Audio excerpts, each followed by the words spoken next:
वित्त वर्ष 2024-25 के लिए बजट पेश हो चुका है, जिसे लेकर हरियाणा के number 1 tax payer GD Chhibber ने अपनी प्रतिक्रिया दी है और कहा कि इस बजट में जो टैक्स पर छूट दी गई है उससे वे खुश है। जो छूट दी जा सकती थी वो दी गई है। टैक्स देश की भलाई के लिए काफी जरूरी है और उन्हें उम्मीद है कि देश खुद तरक्की करेगा। लगता है कि बजट 2024 का इस देश के विकास, समृद्धि और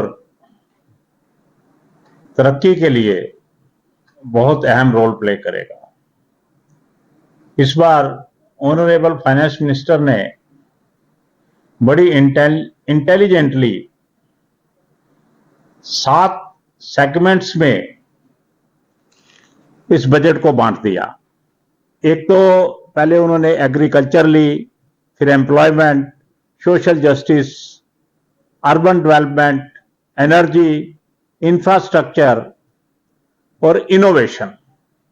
यही 7 ऐसी चीजें हैं जो किसी भी मुल्क को ऊपर ले जाने में बहुत अहम रोल प्ले करती हैं।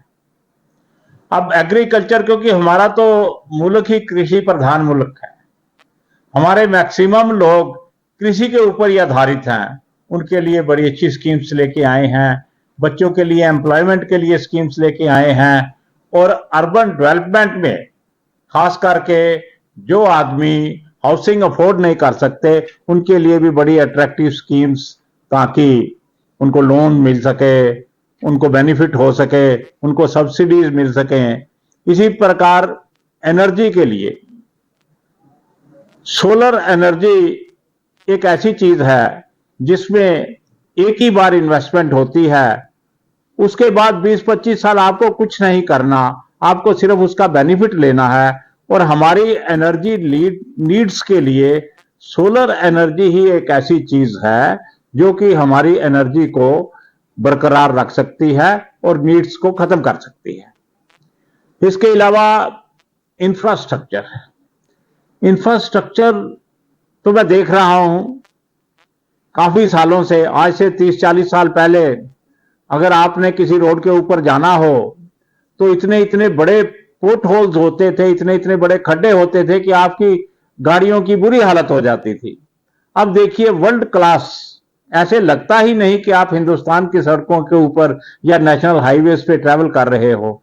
तो जो इंफ्रास्ट्रक्चर है, वो इंफ्रास्ट्रक्चर सरकार जो दे रही है और उसके ऊपर ध्यान दे रही है, ये बहुत बड़ी चीज है। और टूरिज्म के लिए खास करके अभी उन्होंने नालंदा और तक्षशिला, 2 एक ऐसी यूनिवर्सिटीज थी पूरे वर्ल्ड में जो कि सदियों पुरानी है, उनकी कब इंसेप्शन हुआ ये भी नहीं पता। तो तक्षशिला तो डिस्ट्रिक्ट झेलम में पाकिस्तान में चली गई, तो हमारे पास नालंदा है।